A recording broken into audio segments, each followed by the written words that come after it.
This is Kolkata TV's podcast news. আপনারা শুনছেন পডকা।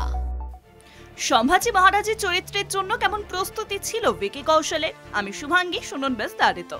14 ফেব্রুয়ারি অর্থাৎ আজকে ভ্যালেন্টাইন্স ডের দিন মুক্তি পেতে চলেছে ছাবা। আর এই ছবির জোরদার প্রচার করতে দেখা গিয়েছে ভিকি কৌশলকে। ছবি মুক্তির আগে অগ্রিম বুকিং এর রেকর্ড করেছে।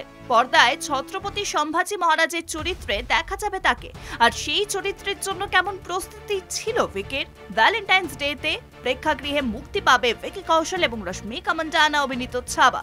ছত্রপতি সম্ভাজি মহারাজের জীবনের উপর নির্ভর করে বানানো ঐতিহাসিক ছবি ছাবা আসছে আজ শুক্রবার। বিভিন্ন রাজ্য ঘুরে ছাবা প্রচার করছেন ছত্রপতি সম্ভাজির চরিত্রে অভিনয় করা ভিকি। ছাবা টিমের সঙ্গে পাঞ্জাবের স্বর্ণ মন্দিরে পুজোও দিয়েছেন ভিকি কৌশল এবং রশ্মিকা। কদিন আগেই ছবির প্রচারে কলকাতা থেকেও ঘুরে যান ভিকি। ছবি নিয়ে যেবার দর্শকদের মধ্যেও উত্তেজনার পারদ চড়ছে সেটা বোঝাই যাচ্ছে। রেকর্ড সংখ্যক টিকিট ইতিমধ্যেই বিক্রি হয়ে গিয়েছে। সবেমাত্র দুদিন হলো আর এই ছবিটির অ্যাডভান্স বুকিং শুরু হয়ে গিয়েছে।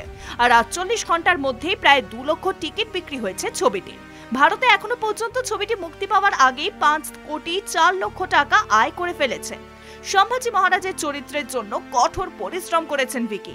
এই ছবির জন্য তলবার চালানো থেকে শুরু করে হাতি ও ঘোড়ায় চড়া সবই শিখেছেন।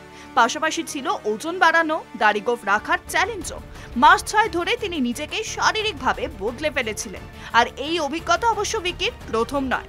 তার জলে ভয় ছিল, কিন্তু মসান ছবির জন্য জলের ভয় কাটিয়ে সাঁতার শিখেছিলেন ভিকি। তবে ভিকির কাছে সবচেয়ে চ্যালেঞ্জিং যে বিষয়টি ছিল সেটি হলো ছত্রপতি সম্ভাজির চরিত্রকে ধরতে পারা। অভিনেতার কথায় ছত্রপতি সম্ভাজি এমন একজন হিরো যার কথা অনেকেই শোনেননি। শুনুন পডকা রাত দিন 7 দিন।